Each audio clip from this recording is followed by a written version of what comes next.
and it's a church school, so the church and the school are very closely linked, and as a result, the congregation send their children, most of them, to the school, so that the bond between parent and teacher is close, because we believe that the school is an extension of the home, and the overseer really is the church over the whole church and home.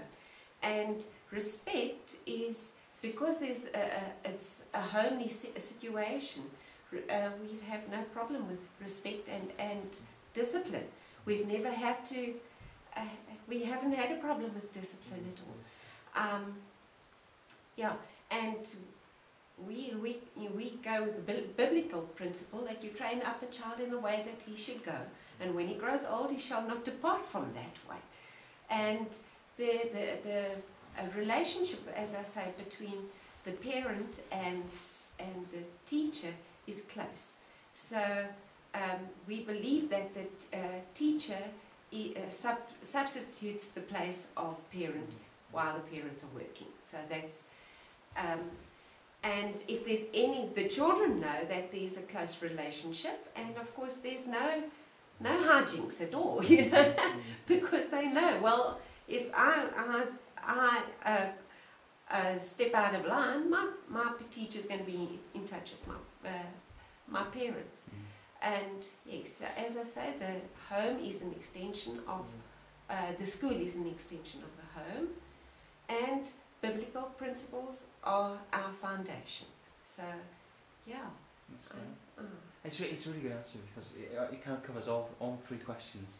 In the sense that you know, what could schools do? You know, they could promote home and school more.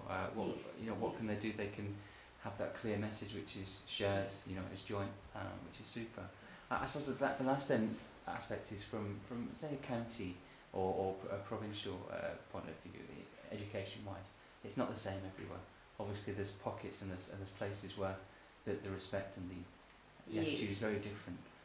What could, in your view, is there anything education could do to address that and change that? Sure.